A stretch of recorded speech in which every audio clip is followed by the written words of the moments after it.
This conference will now be recorded. There are two major topics that I need to cover. One is some other security basics Mhm. and performance tuning Okay, basics. Tuning sure, basics. sure. So let me cover security basics now, Okay, and we'll go through these some other performance tuning methodologies Mhm. in the evening. My evening. That's your morning Sure. section. Okay, sure. Okay. So now today we are going to cover in this session you are going to cover security basics, correct? Yeah, security basics. Okay. Now, I'll be when on mute. somebody, yeah, no I'll be problem. I'll be on mute, but you can continue. If I Yeah, have a feel question, I'll free ask. to. Yeah, Yes. okay. When somebody talks about a security, the security is at a different levels. It can be a physical security, the physical access to appliance itself, and it can be security from user management point of view, such as authentication and authorization. If I put that here,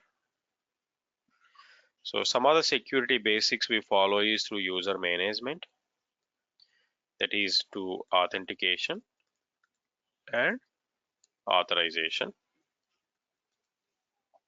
Sometimes you also have to worry about physical security. So what if someone steals your disks in the data center? Would they be able to decode anything out of those disks? Answer is yes, till 7.1. In 7.2 there is a disk level encryption, so you definitely need host to decode this encryption from 7.2. But prior to 7.1, if I got into any of the data centers where Netezza is running, if I pull out all the disks, yes, or if I pull out one of the disks, I can decode what is there in the disks because it's not encrypted. Data on disks is not encrypted in 7.1, but it is encrypted. It is one of the main features of 7.2 release. This is one important way to safeguard.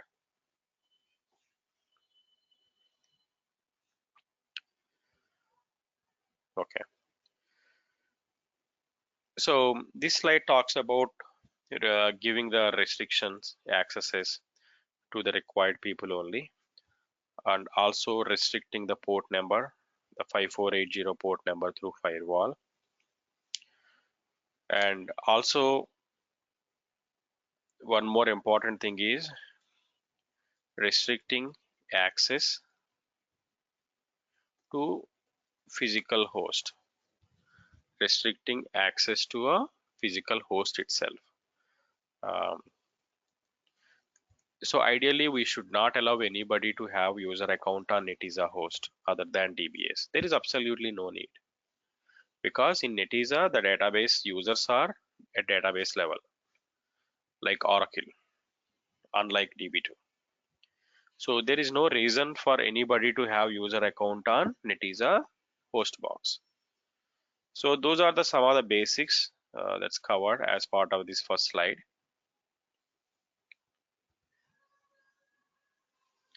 We have already studied about privileges, how we can control something at a user level, something at a group level.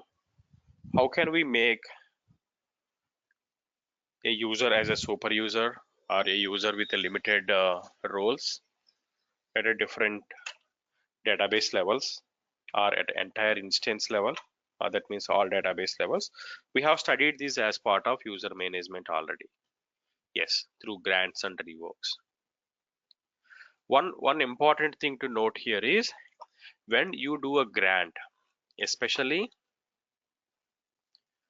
grants need to be careful. Grants need to be careful. For example, if you are grant Create Hi Ravi, this database. is Raj Jain. Hey Raj, good evening. How are you? Good, how are you? Good. All After right, let long. me give you a quick background. So there are two major topics that are left out of the training. One is security basics, and another one is performance tuning methodologies. Okay. Yeah. So we are talking about a security basics now in a morning session. In your tomorrow's morning session, we'll see performance tuning methodologies. Now, what I covered so far under security basics is security is a practice, right? It goes at a various levels. At a user management level, you have authentication and authorization that we have seen as part of a create user. And you can also talk about a physical security. What if somebody steals disks on Netizer box? Also, you should restrict user accounts creation on Netizer host. For example, if it is ngprod1.local domain, no, you should restrict people access to this. And also, you can restrict access using a grant. For example, one of the common mistakes we do here is if I connect to a system database and if I say grant, Raj, if you can go on mute and unmute when you have Okay. question. Yeah. If you say grant create database to, let's say, Ravi, not create database, let's say grant create table to Ravi. We need to be very careful when you connect to system database and do any grant. That means it is applicable to all the databases. It is applicable to all the database. Maybe Ravi might need only create table privilege within sales database. So in that case, you have to explicitly log into sales and grant create table. This is one of the common things that auditors caught in their quarterly reviews.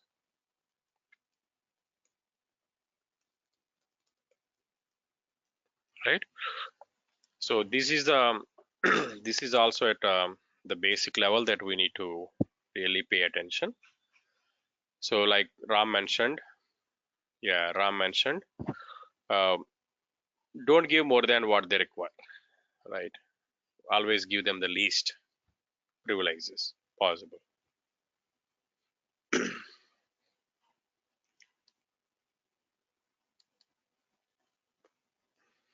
Right. Sometimes you can also provide a security by restricting the amount of data they can access. So far we are talking about here in these examples from user point of view, physical security point of view, host point of view, at a permissions point of view or a privileges point of view. So I can also restrict amount of data they can see. For example, if I have a customer table like this, customer ID, customer name, customer gender, phone. If let's say I have these 5 critical columns, right? If a marketing guy is approaching IT team and saying that, can you give me an access to customer table? Okay, so this is a critical information, but his business case to get access to customer table is he or she wants to strategize the marketing based upon male versus female gender ratio. So he would like to, or he or she would like to understand how many male or female customers the company already has, so that he or she wants to design the promotional strategy, right? But somebody told this guy that okay, that information is part of a customer table, so he just opened a ticket to get a customer table access. Yes, he might get all the approvals, okay, but you still as a DBA has to question that. Okay, this is a sensitive information. Why do you need access to the customer table? Then he might open up saying that, okay, this is my business case. For this, you don't really require entire table access. You just need a column level access. Okay, that is where the concept of view is very helpful.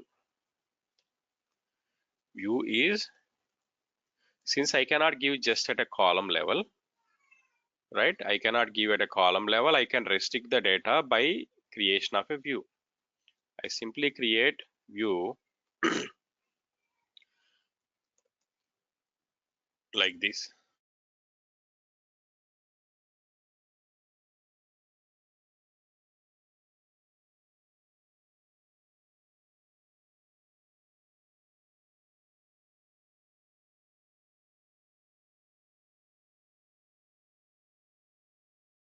So all I do is I will create a view and I'll just grant a select on the view to the sales guy. Again, please note that views are not designed for performance. Okay. So you can also restrict the number of rows the user can see. Again, that is through where condition. In a previous slide, we are doing at column restrictions, right? What users can see, what columns user can see. We are also restricting what rows user can see. So if let's say he is marketing, he's designing the marketing strategy for only US employees. Why should I give him unnecessary data of non-US employees, right? Where country is equals to United States, right? He has no business. He has no clue. He does not require any information on how the male-female ratio in China or India, right? Unnecessary for him. So you can also do a row level restriction. So with respect to the data, these are all, this is one dimensional of restricting column level. So through view, you can restrict at column level, or with view, you can restrict at a row level, or of course you can do both, right? There is a concept of multi-level security and row secure tables. Multi-level security and row secure tables. Some databases call it, especially DB2 calls it as a label-based access control. Okay. Now the point, the primary concept behind this is what you see is dependent on your role in the organization. What you see depends upon your role in the organization. For example, I have an HR team like this. I have Hyderabad, Bangalore, and Chennai. So I have employees' salary information getting stored in a single table called employee salary. I cannot maintain separate tables for different locations. So everything will be in one location. Everything will be in one table. When Hyderabad HR logs in, let's say the number of Hyderabad employees are, let's say 2000. Number of Bangalore employees are, let's say 3000. Number of Chennai employees are, let's say 1800. When Hyderabad HR logs in, he would see only 2000 records. When this guy runs select count star, when he runs select count star, this guy would see 2000 records, this guy would see 3000 records, this guy would see 1800 records. Whereas when country head logs in, India HR logs in and run the select count star, the country head would see 6800 records. You see, it's the same query, but would give a different results to different people. If I go back to the view, irrespective of a person, it always gives the number of records same. If I give this view access to sales guy and admin guy, accounts guy, both will see same number of records if there is no change in original table.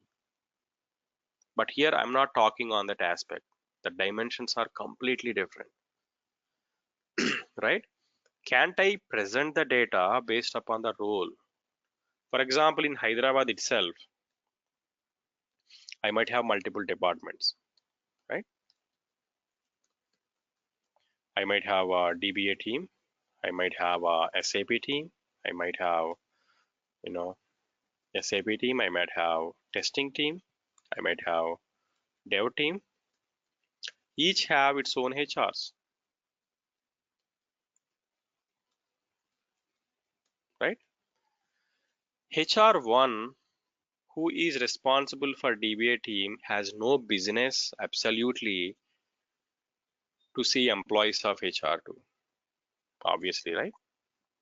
That's kind of a security we must provide, right? Similarly, HR3 has no business to know the other employees' salaries. Even he wants to see it, he should not see it. Our system should be in such a way. This kind of a controls are provided through a concept called multi-level security and row secure tables. Every row is secured, right? And you have to go through 3 different security labels. A row secure table is a database table with a security label and rows. That means whenever you insert a record into this employee salary table, for example, if you are inserting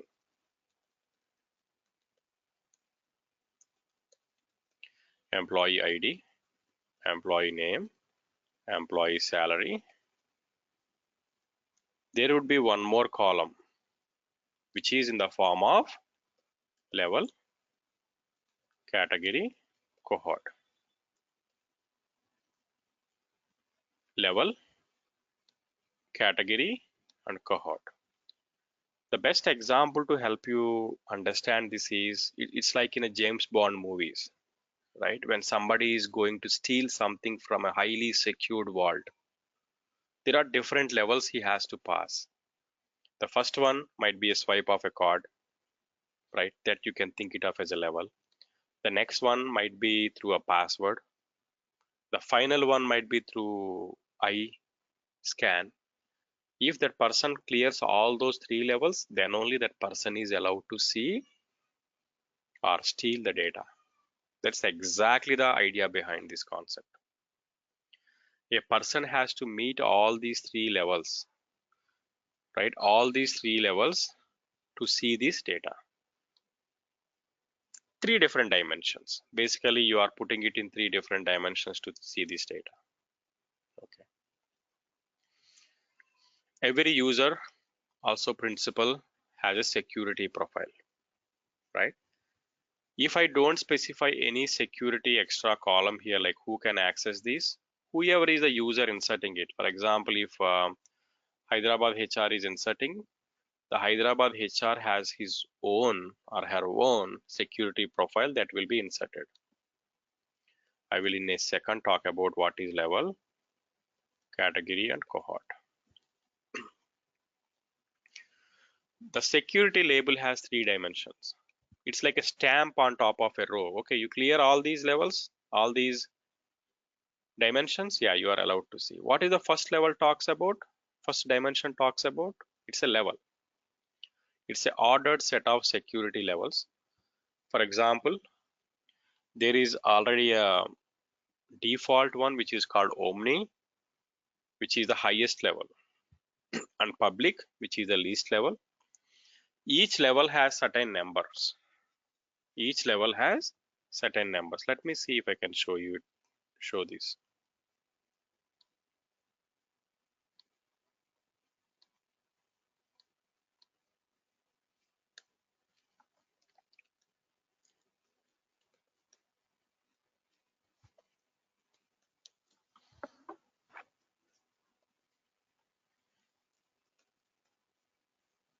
Okay, my ng state is online.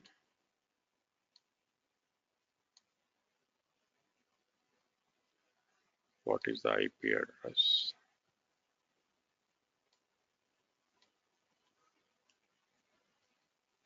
.92.168.40.133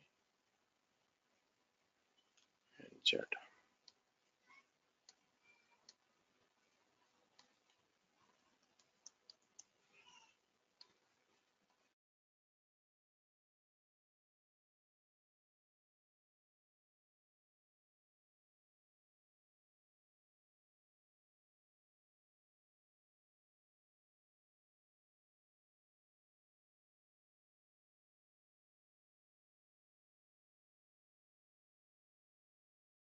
You see here, I'm showing a security level.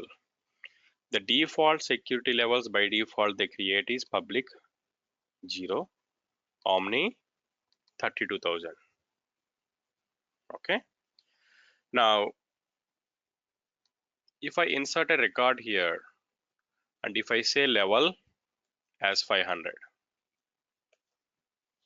like I said, every user has these 3 dimensions. Every user has a level. For example, if a user with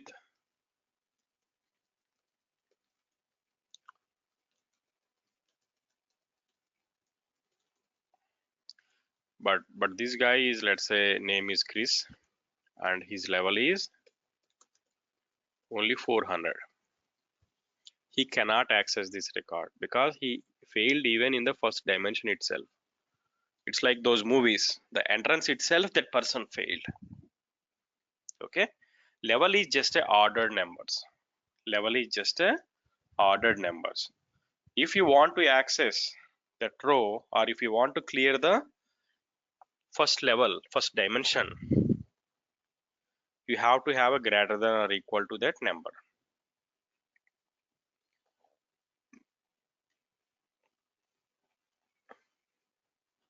The next one is category. A row can belong to multiple categories. A user must match all categories to access the row. For example, let me go back to this HR example again. I might say who can access this record is DBA team and Unix team, OS team. HRs from these 2 departments only can access it, right?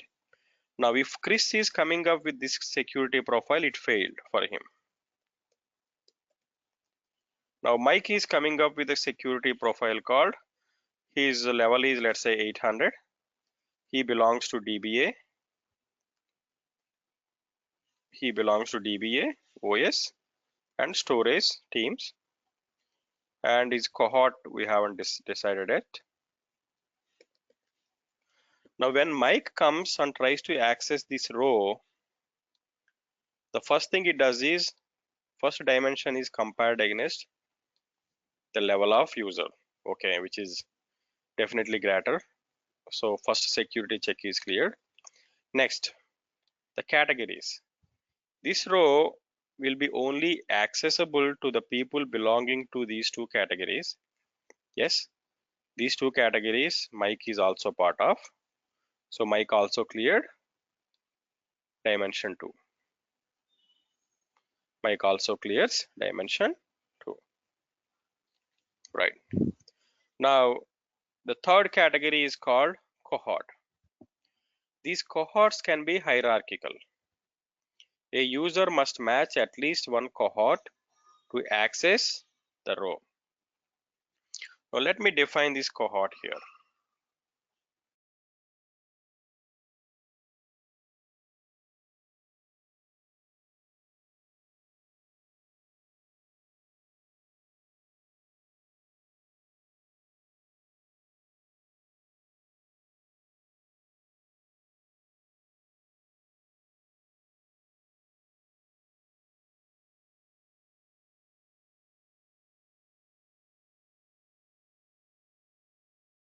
I have a global HR. Then I have 3 different regions, let's say APAC, Europe, and North America. I have India and China, let's say under APAC. Within India, I am talking about 3 different cities here: Hyderabad, Bangalore, Chennai. But if you look at Mike belongs to North America. Even though Mike has the level of 800, Mike has categories of DBA, OS, and storage, but his cohort is North America. His cohort is Chicago, let's say. But Ravi's cohort is only specified as India. So only HRs whose level is greater than or equal to 500, who belong to DBA and operating systems, and only from India can access it. So Mike would fail this select. Mike would fail to see this record. Now if I have HR like this with the profiles like this lady can access my record because the level is certainly greater than the level I require, and Aditi has both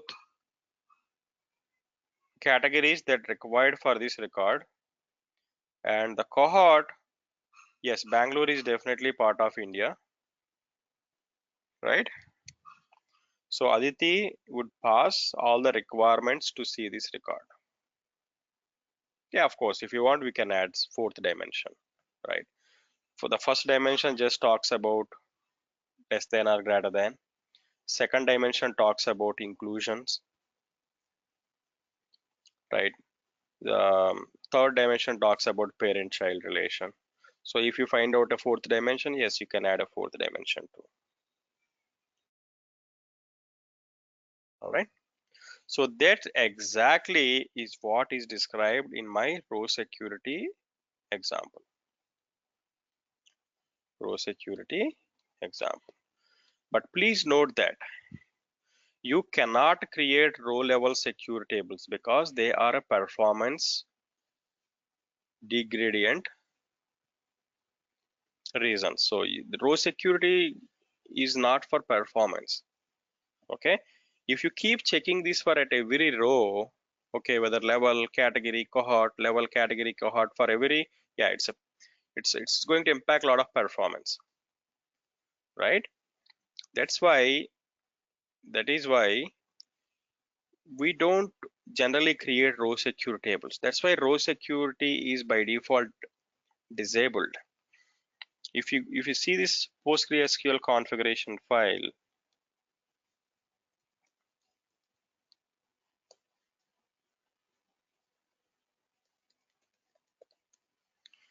which is by default false. If you want to enable this row security, you have to enable this to true in this configuration file. Then this change requires Netezza system restart. Right. So in this example, what I am doing is I am creating a row secure table. I'm creating a row secure database with the name row secure. Whenever I create a table here, I have to add extra clause here called row security. That means please create this table as a row secure table, right?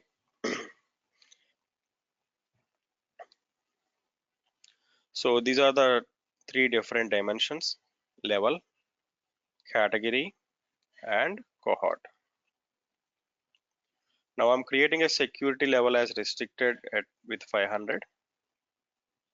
Now I'm creating some category. These are all the various teams I have it in my office. Then I'm creating myself an organizational structure like we spoke: USA, Asia, India, and 3 different cities. So whenever I insert a record, I have to explicitly specify this security profile. because whenever you say row security, you get one more extra column called underscore secure underscore label. We spoke about row ID, create XID, delete XID, and those basic invisible columns, but there would be one more column called security label. Okay, so that security label has to be given information, like who can see this record. For example, if you are talking about your India vice president salary, who can see that information? Normal HRs cannot see that information. Only India HR director or a global director can see that information. You see, that's very confidential information, right? So it's controlled by these three dimensions. Okay. Now, who can see this information for Indian employee? So while creation of a user itself, you can assign a security label.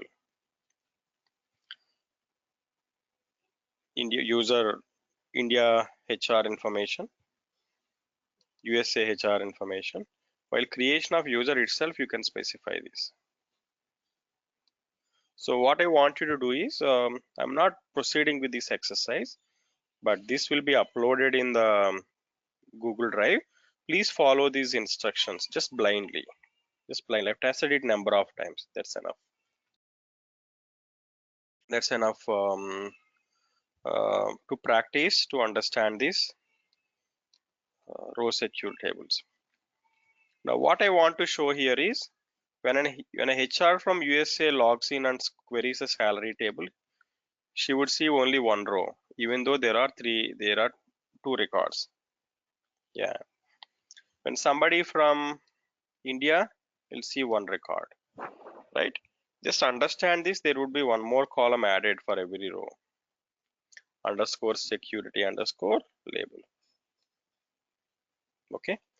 That's exactly what is spoken in these slides here.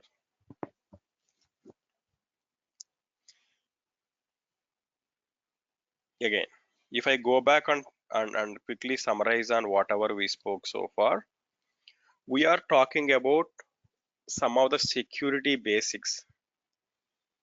The first thing is you have to restrict at a user level. This is something a DBA can do at authentication level and authorization level. Physical security might be out of a DBA level, right? It's at a data center security. But with 7.2 disks getting encrypted, yeah, so I think we are more safer. Data is more safer. So restricting access to physical hosts, yes, it's mostly controlled by root guys, but you can these informations can be caught in audit. So the fourth one is definitely in a DBA hand. Please don't grant more than what user asks, right? Of course, you can restrict at a data level as well. So by using a view, and of course, by using these row secure tables, you can altogether restrict the data at a 3 different dimensions. So some more here, which are still basics. Right. At a passwords level, so you can enforce minimum password length. You can enforce expiry passwords, right, to some 90 days or so. You can put some login restrictions. You can put some access time restrictions, such as if a contractor is working, he has no business before 7 a.m. and no business after 7 p.m. You can put a restriction like this. Invalid login attempts. Right. One important thing on how do you control access? How do you control access at your host level? restricting access to a physical host is definitely one way I highlighted so far is restricting user account creation at OS level. Another one is restricting access at OS level, even though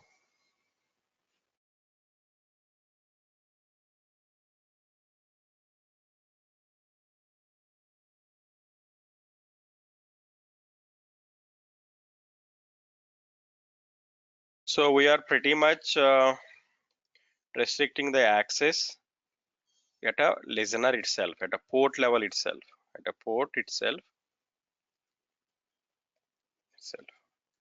So there is a file called pg_hpa.configuration file, which is a host access control.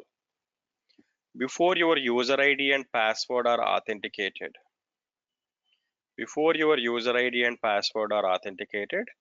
your incoming connection request is validated against this file. Let me show you this file.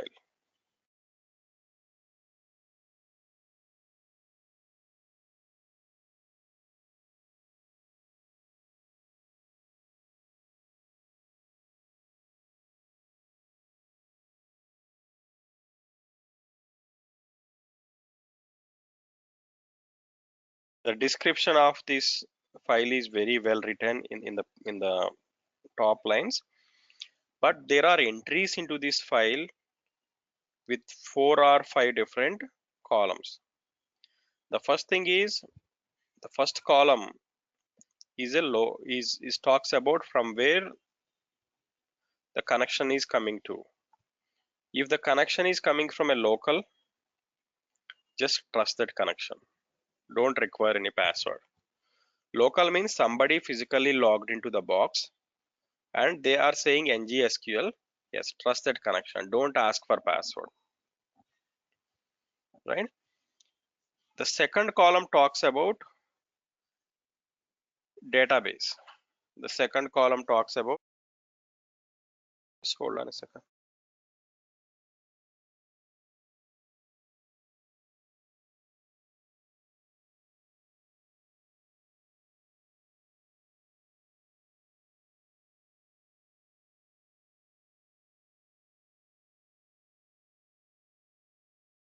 Okay.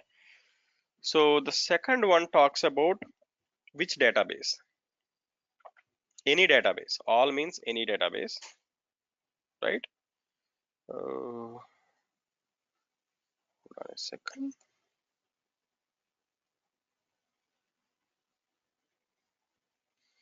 The third column talks about IP range. From what IP range we can allow connections. From what subnet range we can allow connections.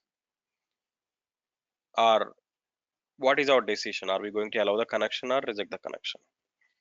So each entry in a HPA, host-based access, HPA stands for host-based access, is controlled by a record like this. Controlled by a record like this. If, for example, if you are trying to connect from your Windows box, okay, and you are trying to connect at a host level, of course, you come through external sockets. Host, any database which is not 127.0.01, it falls under this IP range and this subnet range. The password authentication is MD5, so the password will be encrypted and you have to give a password, right? For example, if I have realized there is a security attack from a specific subnet, probably that subnet belongs to, let's say, China. If there is some security attack coming via China on my data warehouse, you can quickly come down here and add an entry. Add an entry to restrict something like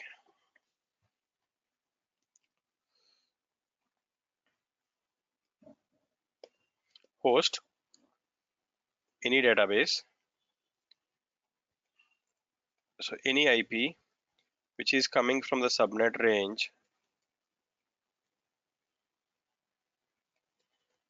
So if let's say this subnet range belong to a group of a region, a specific region in the world, what I would say is reject.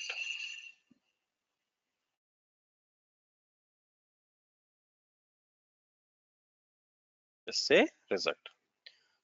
Okay. So this, the another way of using this HBA control file is while doing a patching, you don't want any incoming connections, right? While doing a patching, what you would say is you don't want any incoming connections. So for all these, simply say reject.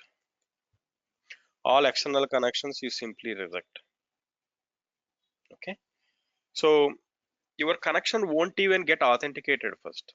The connection will first try to come to this host based file, and it's validated whether you are allowed to first of all get authenticated, right?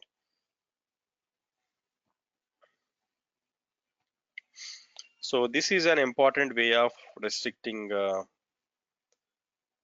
providing a security. Before authentication itself, you are validated against host.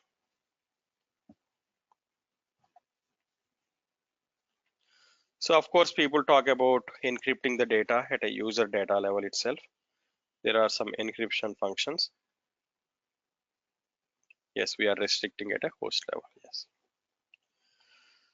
there is an encrypt function. You can encrypt the data while storing itself, and you can decrypt the data while decrypting.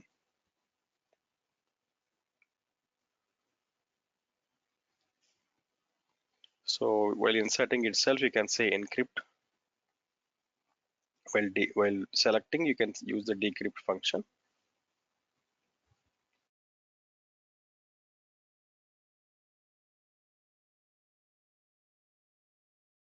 That's about the initial basics of a security, right? Any questions so far?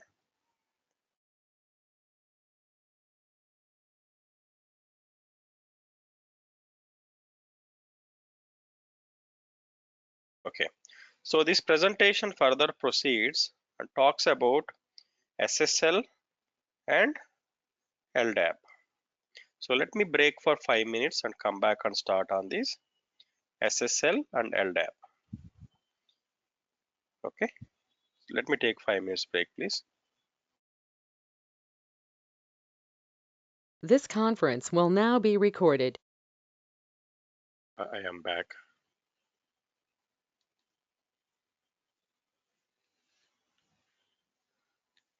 So what are we going to look at is SSL, Secure Socket Layer Communications. This is one of the industry standard way of communicating to your internal databases from external applications. If you have outside facing applications, right, your security has to be top notch. That's where SSL plays a crucial role. So for example, if I have a BI dashboard users or reporting users like this, they have to come through firewalls. IBM Netezza supports SSL protocol for ODBC or JDBC and NG-SQL connections. Right. Encrypted communication and peer authentication between client and server must happen as part of this SSL encryption. SSL encryption has performance implications. Yes, no SSL communication is much faster than SSL, but the use case of SSL is the primary objective of SSL is providing security in addition to the data to external facing users. Generally, a data warehouse should be in a security zone like this behind the firewalls.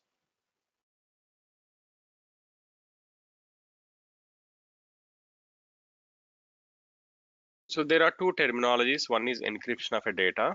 Another one is peer authentication. So this slide talks about when to use secured communication and when to use unsecured communication. We should be, with our experience, should be very familiar with this. Anything that we are projecting it to outside users must be in a secured zone. Right. How do I configure my Netezza system for security communications? If you decide to use secure communications to Netezza, we need to perform certain configuration steps on Netezza host. We need to define SSL certification files in PostgreSQL.configuration file for peer authentication. So that's why people say it, right? Do you have an SSL certificate, right?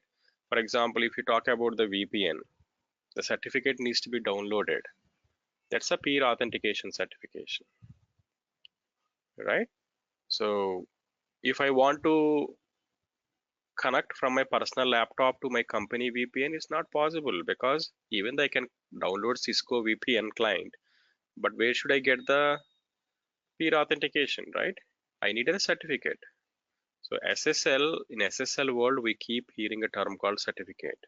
Certificates might get expired and you have a major connection issues. We need to renew the certificates on a regular intervals.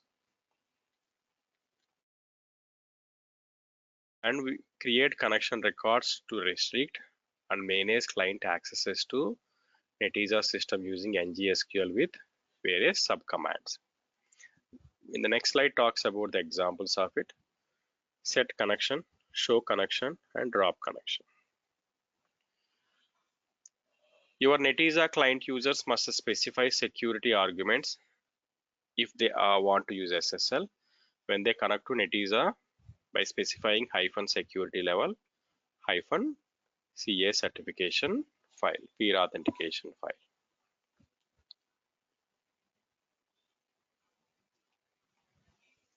What are all the various security levels that Netezza supports? There are 4. The client, ngSQL client, can say that, okay, I prefer unsecured connection. This is a default value if you don't pass anything. That means as a user, if I run ngSQL, I say that I prefer unsecured. But if server insists on having a security connection, I'm okay. I prefer secured. But if server insists on giving only unsecured connection, I'm still okay. Only unsecured. If server is giving me secured connection, no, the connection is rejected because I only like unsecured connections. That's the same case here. I like only secured connections. Any unsecured connections will be rejected.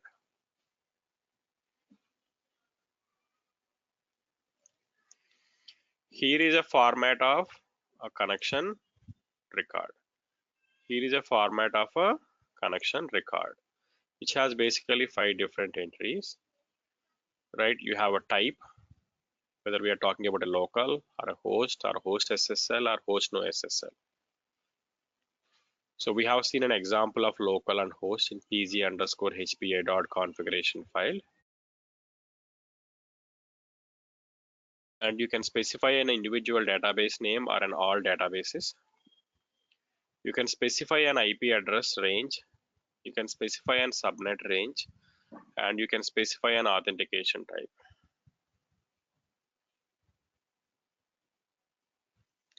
So the default connection records are numbered like this. You don't see a number there, but whichever comes first will be compared first.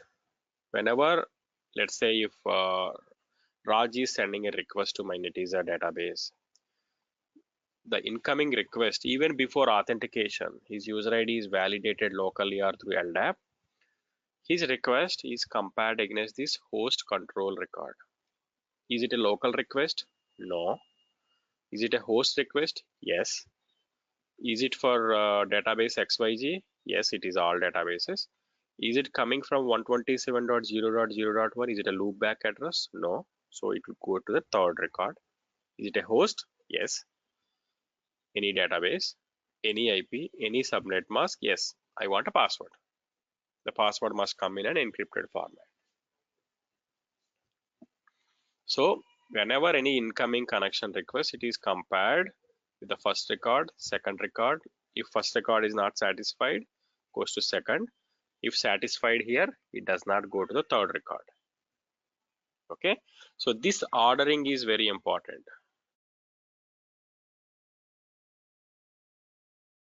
This ordering is very important.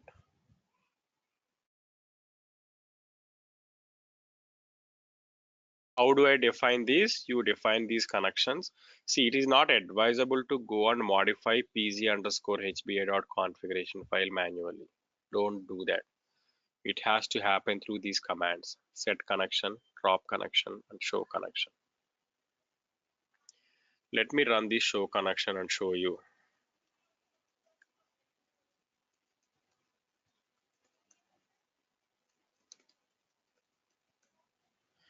These are all the 3 lines, uncommented lines I have in pg_hpa.configuration.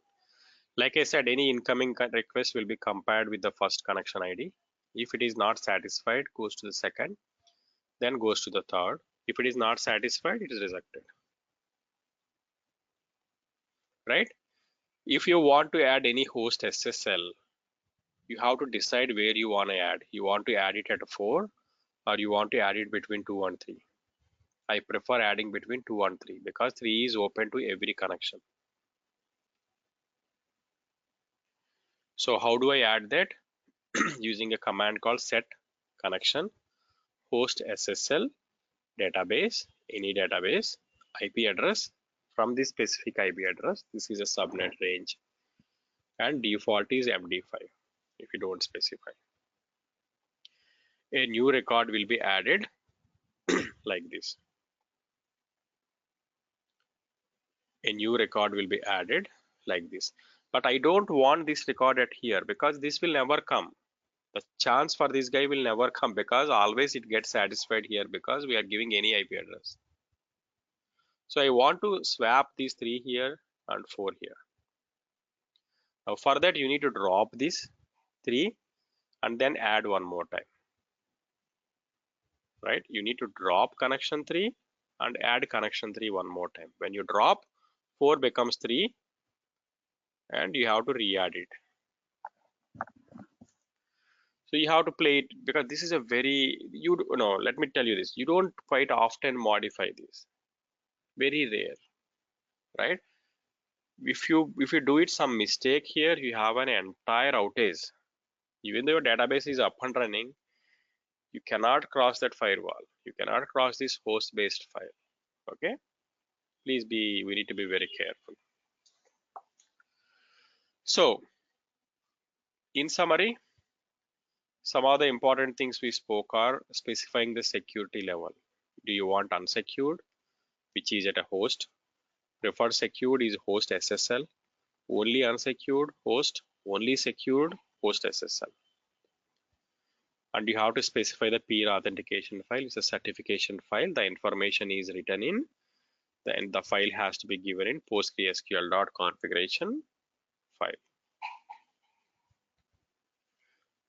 So here are some of the examples of this usage: security level and CA certification file. Right? That is the story about SSL. Any questions on this SSL?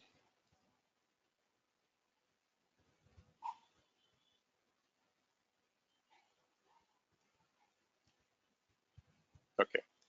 The next one I have is an Ldap. In Ldap, our role is lesser, right? But let's look at what is an Ldap concept, right? So Ldap is an authentication mechanism. So if I put it here, as part of a security, the critical thing is user management, user security. As part of user security, you have authentication and authorization. Any database has these concepts. Authentication is validating user ID, password. Authorization is based upon grant or privileges. Lightweight data access protocol. ADs and Ldap is kind of a concept that AD is one implementation for it by Microsoft. So Netezza implemented something on top of it called host-based access control. Okay. So Ldap comes here. So Ldap is a replacement for you to create users. You don't have to create users anymore, right? That is the ideal concept. Ldap stands for Lightweight Data Access Protocol, so that your authentications, not just to Netezza, your authentication to Oracle application, your authentication to Netezza application, your authentication to Workday applications, all are controlled through a central repository. Because the moment you get into any company, you have a single user ID. First name underscore last name, generally preferred. That user ID and that common password will be sufficient to access most of your company applications. How can you guarantee something like that? By having a centralized authentication mechanism. So Ldap is a popular protocol.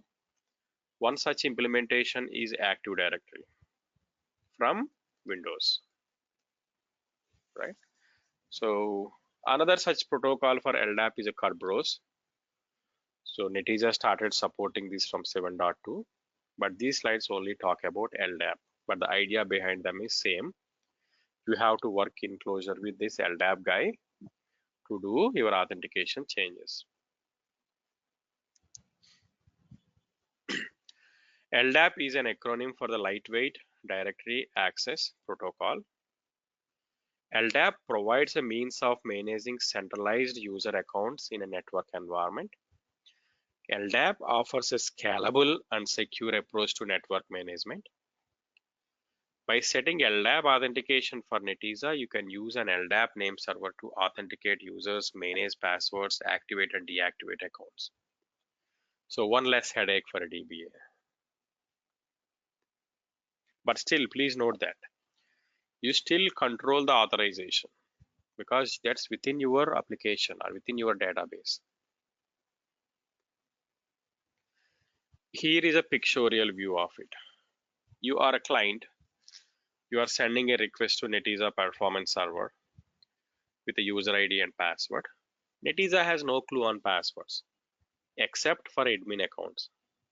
Okay, except for admin accounts are still locally managed. The NG password is still locally managed. The admin password is still locally managed. The user ID and password are sent to Ldap server because this is on Linux. There is a PAM module. Sure, Raj. We are almost at the end, another 10 minutes or so. The pluggable authentication. Yeah, sure. The pluggable authentication module will redirect this to Ldap server and you get authenticated. Right. That's been explained in a algorithmic way. If a specific user trying to connect to NPS database, sales database with user ID and password, first the user ID and password are authenticated. Is it Ldap a database? No. Ldap is a directory structure which is implemented using hierarchical data model. If you look at databases evaluation over the years, before 1970s, you have file-based models, then you have hierarchical models, you have network-based models. So in 1970, EF Card wrote a base paper on relational data models. So from then, this became a de facto standard for our databases, database designs. But you cannot completely rule out these hierarchical models. So one test case of this hierarchical model still in a popular is Ldap, right? They still store it is using hierarchical data models. So what changes I need to do? The first change you need to do is you need to set authentication to Ldap. If you go to your Netezza prompt and say show authentication, your authentication is still local. You have to update this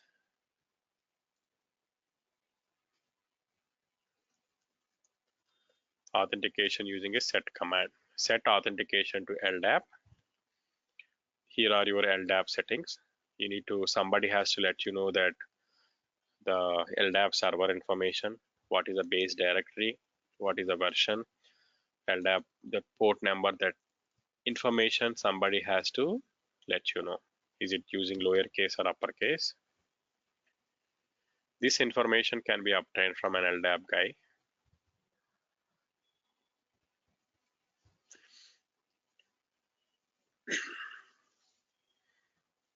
So when you set authentication to Ldap, it creates a PAM module, Pluggable Authentication module file in this location. It changes authentication settings to Ldap in this configuration file. It copies Ldap configuration file to this local ng data, and it updates this global etc Ldap configuration file with your settings. So all this is done automatically through this command. Like I said, Ldap only handles authentication. Please note that local password is ignored, right? But one drawback here is, even though authentication is controlled at Ldap server, the user ID must be present here. So you simply say create user username here. That's it. You still have to create users here, but you don't manage their passwords, but the username should also present here, right? So you have to work closely with your application teams on this. Since this is a data warehouse system, hardly you come across like maybe 40-50 users that uses your database system. So some of the differences between local authentication versus Ldap authentication. Ldap authentication happens to set authentication. To access a database, the user must also be defined by create users. Like I said, this is a drawback in my opinion, because first they started with local authentication, then to support Ldap or Kerberos kind of an authentication, they still need a create user command. But in this case, when you create a user, when your authentication is Ldap, you don't require a password.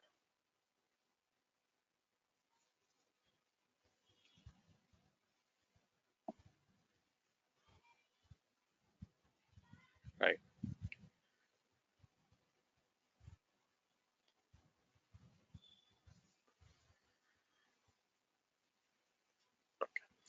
Just the basic differences with respect to the way user ID and password are managed. You don't manage the password here. The case must match the user's uppercase or lowercase. Right. However, even though authentication is controlled by a tool like Ldap or Kerberos, you can still override that authentication type for certain users. Right. Alter user username authentication local. One such user is admin. Admin is always authenticated locally. So I can modify Ravi's user authentication at local always. Okay. So what should I give as part of set authentication? What should I give as part of set authentication? So this terminology is makes more sense to the Ldap guy rather than DBA. But certain information like Ldap server information is needed, or IP address, what kind of an Ldap protocol they are using, the port number of an Ldap server. So is it lowercase or uppercase? Are we using the communication with SSL or no SSL while we communicate it to Ldap server? Right. So how do I set this? Using a set command, set authentication.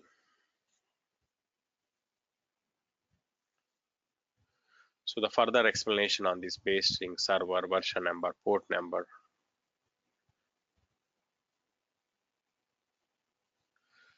What was that question?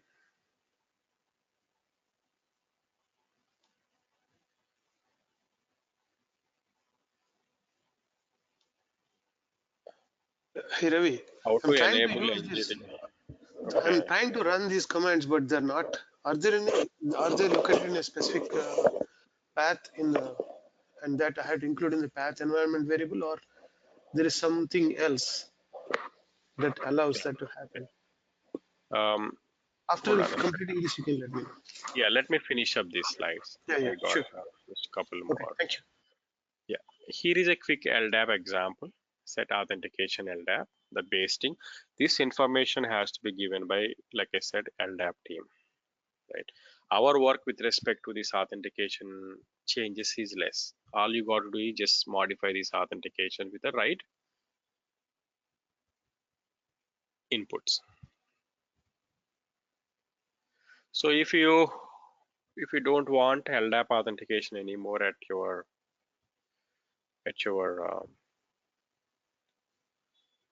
Netizer level, you just have to delete the PAM module, right?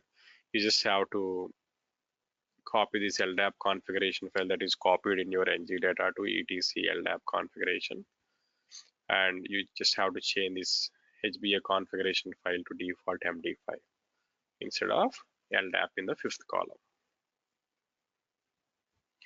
Please note that SSL and Ldap, sometimes people get confused that they are competitors to each other. No, Ldap is an authentication protocol, SSL is a communication mechanism, right? They both can coexist together. They both can coexist together. For example, whenever the user ID and password comes to NPS, that is a performance server, it needs to get authenticated at Ldap server. So this communication can happen through an SSL, right? So that way they both can coexist together. That's it about the security basics in Netezza. Any questions, Ram, on this? So not at this time.